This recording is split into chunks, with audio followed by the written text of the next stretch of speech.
So the card that is uncatchable explained if the 32 by 337 speed. Okay, uncatchable. Interesting. 250,000. That's the number of high-speed police pursuits that occur every year in the United States. That is a No lot. other country on Earth comes even remotely close. Yeah, I can imagine. That's an insane amount. According to the California I was gonna say, but is it because different laws in different countries where, like, in other country maybe there's laws of, like, it's better to not chase as you might cause, crash that might kill bystander and stuff like that. So in many countries, maybe you just don't chase. Highway Patrol, only 57.6% of the fleeing suspects were apprehended, leaving 42.4% of suspects to successfully evade arrest. That's still pretty good, and I the feel number like. is only growing. A huge contributing factor to these successful high-speed evasions is the ever-increasing gap of outright top speed and performance of suspect vehicles when compared to the run-of-the-mill patrol vehicle. There's a common theme amongst these seemingly uncatchable cars, though, a sort of recipe that makes them an absolute pain for law enforcement to catch. Good driver. Hellcat Charger. These ingredients don't consist of an ostentatious bright red Ferrari. Rather, the best getaway cars are those that can balance brutal acceleration, ridiculous top speed, and inconspicuous looks that only a trained eye can distinguish from a normal commuter.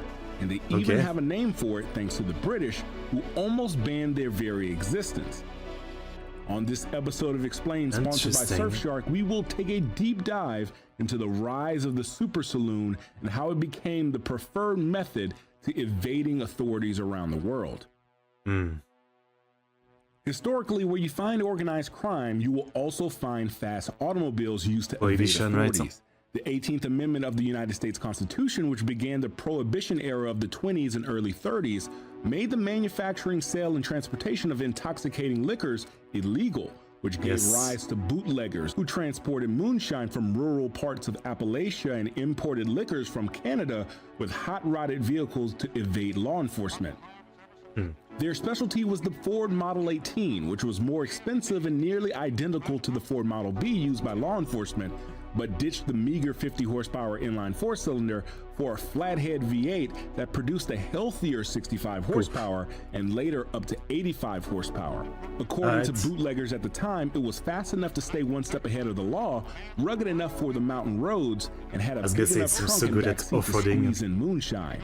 This clear advantage of power, cargo space, and durability, combined with a skilled driver, made the Ford Model 18 the desired getaway car amongst moonshiners and bootleggers, and even bank robbers like Bonnie and Clyde. This recipe of a bare-bones four-door sedan with a higher output power plant, a heavy-duty suspension, and braking components would be emulated by Ford and Chevrolet into police packages and sold directly to departments across the country. The 1954 two-door and four-door, for the kind of car that you would see if you play Mafia 1, Mafia 2, this type of game, yeah. The cops have this kind of cars. example, was offered with a police package that included an exclusive engine, the Interceptor engine, with more displacement than the standard flathead V8. The clutch, the alternator, the oil pan, the battery, and even the tires were beefed up to withstand 24-hour duty and became a hit amongst veteran drivers and police officials. By 1956, General Motors and the Chrysler Corporation would follow suit, offering specialized police equipment packages, and sparked an unofficial arms race across the Big Three to build faster and faster police cars. Dodge would end the arms race with their own super saloon disguised as a police car in 1968, the Dodge Polara Pursuit. Damn, okay. These were ordered by the California Highway Patrol with the E86 engine code, which meant the 440 cubic inch wedge V8, a 4-barrel carburetor, a special camshaft grind, dual exhaust, and 375 horsepower and 480 pound-feet of torque. The 3.23 rear axle ratio hindered some acceleration performance, but gave the Polara Pursuit a 149.6 mile/hour top speed, which was recorded at Chrysler's test facility in Chelsea, Michigan. The 440. So I guess at the time, yeah, for the most part, like the cops probably didn't have that much of a problem catching the suspect in chase, yeah. Wedge wasn't the most powerful offering from Chrysler. That would have been the NASCAR winning 426 Hemi, but the 440 Magnum Wedge combined with the lower axle ratio meant even the most powerful muscle cars at the time couldn't outrun the Polaris speed capabilities. Yeah. Nice. This philosophy of brutally fast and high-tech for the time police cruisers wasn't adopted universally around the world, especially in the United Kingdom. British police cars were smaller, more nimble, and less elaborately equipped than their American counterparts and preferred manual gearboxes versus the slushy automatics. Occasionally, though, a special car is needed for a special job. I've never driven an automatic myself. Decided the only weapon to win the joyriding war was the 150-mile-an-hour Cosworth Sierra. The narrow British roads combined with the parking space limitations and higher tax on fuel made the American recipe of a big V8 Ford. Yeah, I was gonna say, like, thinking like the terrain is very different. Huh? I mean, already, like, you know, the British Isles are pretty small, right, in comparison. And yeah, like, you know, you don't have a lot of like crazy like open long roads, right? Or patrol car unideal for police work. That would all change with the rise of super saloons in Europe. Super saloons. BMW had their E34 chassis code M5. Nice drift. A hand-assembled saloon born in BMW's motorsports facility outside of Munich and powered by a dual overhead cam naturally aspirated inline six with individual throttle bodies and north of 300 horsepower. Mercedes had their wolf in sheep's clothing with the 500e, which was also hand-built and co-engineered with Porsche and was propelled by a 5-liter dual overhead cam V8 designated as the M119. All right.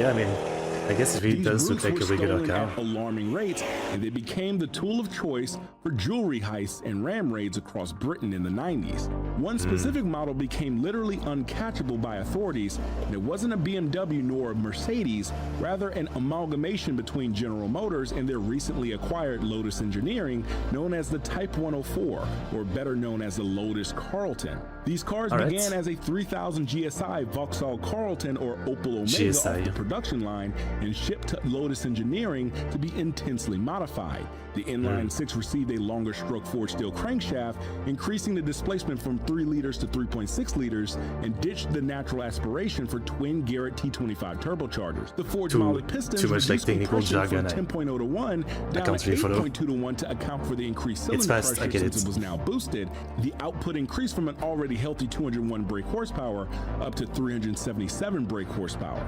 It had wider fenders and bodywork, enormous ventilated disc brakes, a limited slip differential, and only offered with a 6-speed manual from the Lotus engineered ZR1 Corvette. Okay. So it's pretty awesome.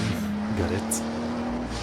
The car wasn't made famous by its Ferrari Testarossa-like speed or Porsche 911 Turbo rivaling technology, but rather a gang of ram raiders making a fool out of police in a stolen Imperial Green example. It was stolen on November 26, 1993 from a home in Worcestershire with the registration plate 40RA, and over the course of months was involved in multiple robberies totaling 20,000 British pounds in merchandise, and it couldn't be caught since the Austin Maestro Panda cards used isn't 20,000 actually not that much when you think about it? If you have to do like tons of robbery over months for 20,000. by the police topped at 90 miles per hour, while the Lotus Carlton could achieve 177 miles per hour on the M6 motorway. The Lotus Carlton was simply uncatchable, untouchable, and unprecedented. Well, almost uncatchable. See, while many say the 40RA was never caught, it actually was in January '94 by passersby spotting it in a canal with its dark green paint and a caved-in roof and the registration plate 40RA. The leading publication at the time, the Daily Mail, and even British Parliament condemned the car and called for its banishment in Britain. But luckily it was so expensive and sold so poorly that it would be discontinued before it could be sent to the shadow realm. Similar to the infamous Lotus. I mean, I guess I get the point, but it's still like mostly a normal car, just very fast, right? Like, it was only one case too, right? Like, if there was a lot of case of the car being used and uncatchable, sure, I could see it, but if it was only like one incident, come on. Carlton of the 90s, today's sponsor Surfshark can make you literally uncatchable. Surfshark is a VPN or virtual private network that encrypts all your internet traffic, meaning all your unique personal data like passwords, bank logins, messages, multimedia are all protected from cyber criminals, which is extremely important if you use public Wi-Fi at airports and coffee shops, something I'm always doing. It also can swap your device's IP address to over 100 different country locations, which gives you access to geo-locked content on streaming services. Currently on Netflix, one of my favorite TV series, Rick and Morty, isn't available for US residents. It literally says, "We don't have Rick and Morty." But if I open up the Surfshark application, change my location to the United Kingdom, it takes literally around 3 seconds, connect, and boom, I'm watching Rick and Morty. Surfshark's encryption is an impenetrable anti-theft system for your device, something that the Lotus Carlton should have had to keep those would-be RAM raiders at bay, but then we wouldn't have such a legendary story to tell. The awesome folks at Surfshark have cooked up a smoking deal for everybody. If you use the code SPEED or click the link in the description, you'll get 3 months free. And if you don't like it before the 30-day trial, there's always a money-back guarantee, so there's absolutely no risk to try it out.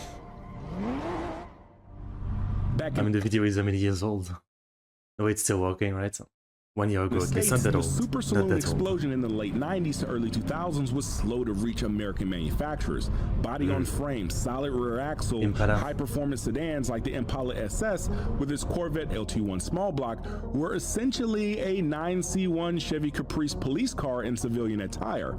The Mercury Marauder and its more sophisticated dual red cam modular V8 from the Mustang Mach-1 was a more impressive version of the Crown Victoria Police Interceptor, but still very reminiscent of its police car DNA.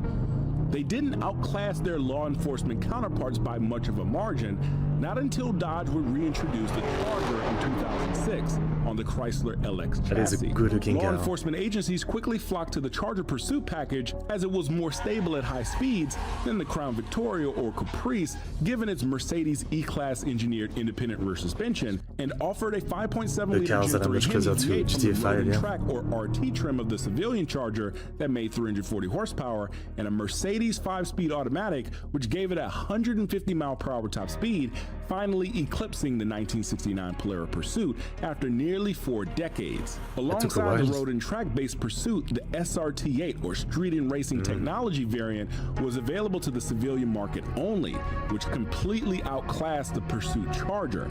The 6.1-liter Hemi was in essence a hot-rodded 5.7-liter Hemi with a laundry list of upgrades. Is there like is that on purpose or something? Like the manufacturer keep making cars that will outrun the cop cars, so they can keep selling like more advanced car to the cop cars, but then they just make a better civilian car, and then they have to sell a new one to the cops, and so they keep just farming the cops for money.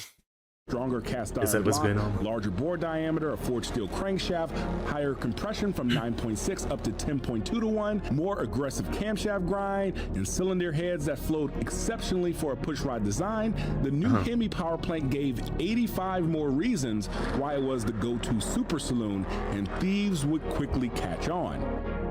Older cars before the mid-90s were commonly the victim of thieves, since the only anti-theft system was door locks and a keyed ignition lock cylinder. Thieves would bypass the ignition lock cylinder and complete the circuit to the ignition, giving power to the ECU and the starter motor without the need of a key.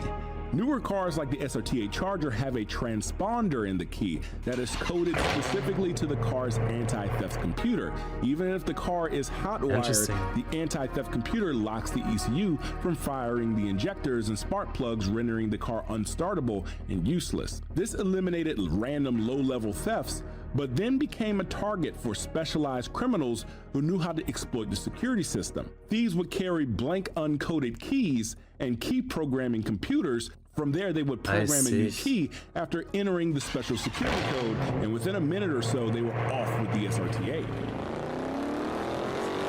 According to the National Insurance Crime Bureau, the most popular model year of Charger thefts were the 2006, the first model year that came out, and police pursuits began to rise as criminals are more likely to evade police than giving up, especially while already in a stolen vehicle.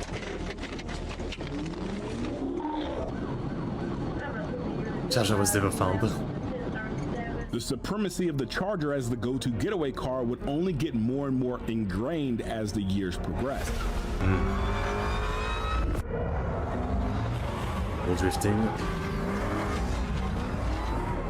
The SRT engines got consistently more powerful, going from a 6.1 liter Hemi to a 6.4 liter Hemi. Even higher trim models like the Hellcat introduced a 6.2 liter Hemi with a 2.4 liter twin screw supercharger, making 707 horsepower, and later getting a bigger 2.7 liter supercharger and 797 horsepower.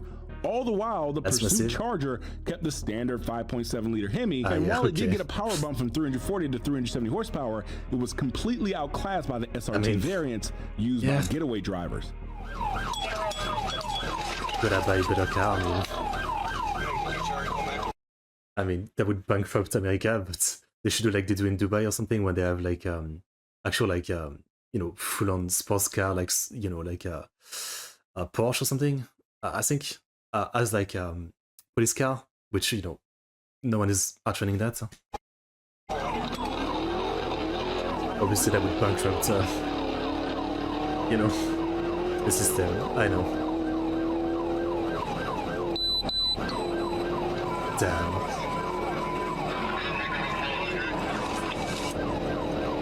Another overlooked quality of the Charger was that the V6 GT trim, a 5.7 liter Daytona, a 6.4 liter Scat Pack, a 6.2 liter supercharged Hellcat, and even the 800 horsepower Red Eye looked identical, helping them blend in with similar traffic and much harder to apprehend if law enforcement ever lost the line of sight.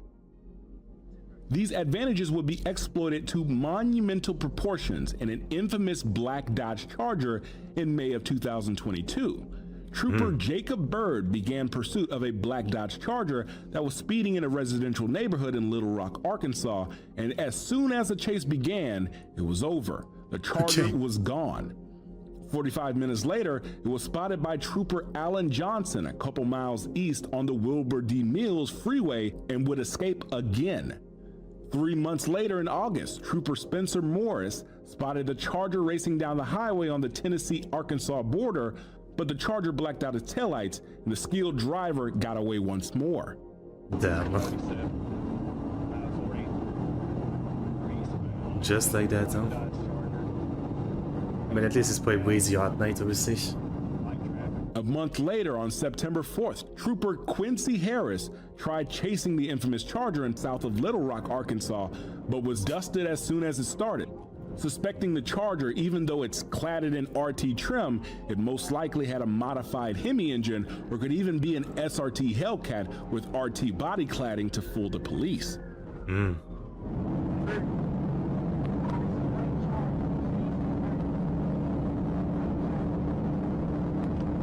Literally nothing in sight.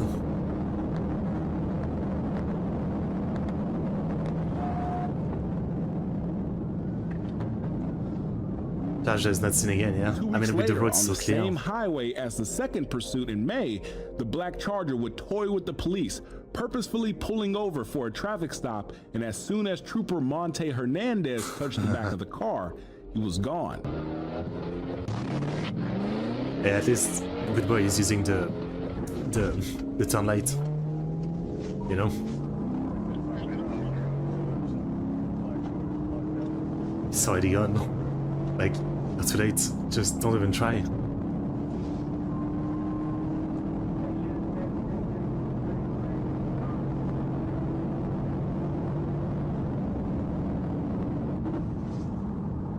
Yeah, I mean, but again, at night it's probably even harder, yeah.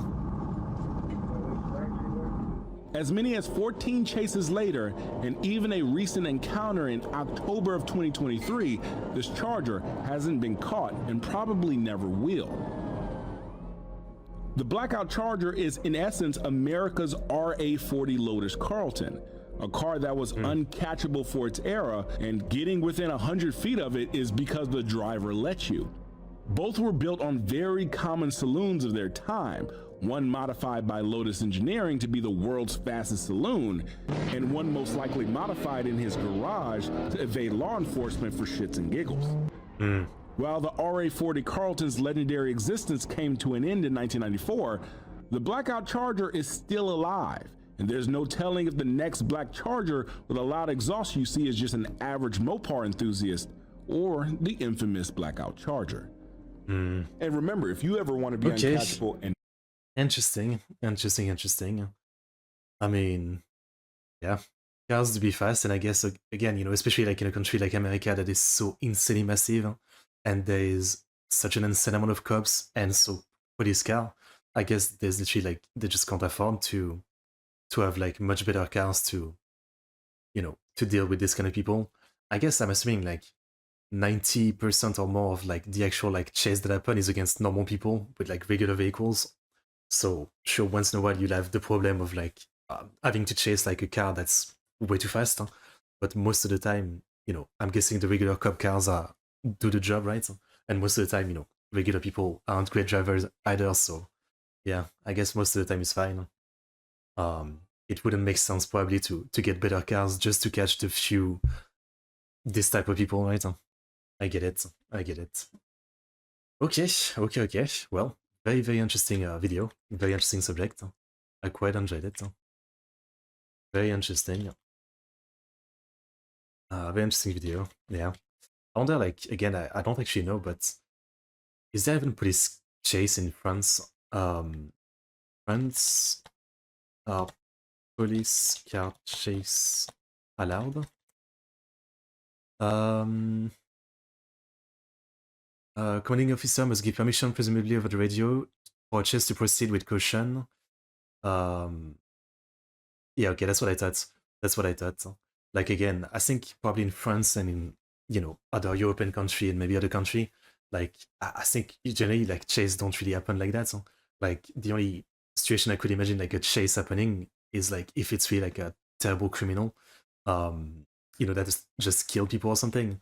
If it's just someone speeding, in France we have a lot more like smaller road and winding road and stuff like that, and like smaller villages and stuff like that. So yeah, like pursuing someone would put a lot of people in danger, I guess. I guess the difference with American road, which we saw in almost all those videos, is like it's just super like open, massive, many lanes kind of roads. So maybe it makes more sense to do a chase. Yeah, like I've never really seen a chase in France. I mean, yeah, nor have I ever tried to get in a chase with a cop to see if they would chase me. I never tried.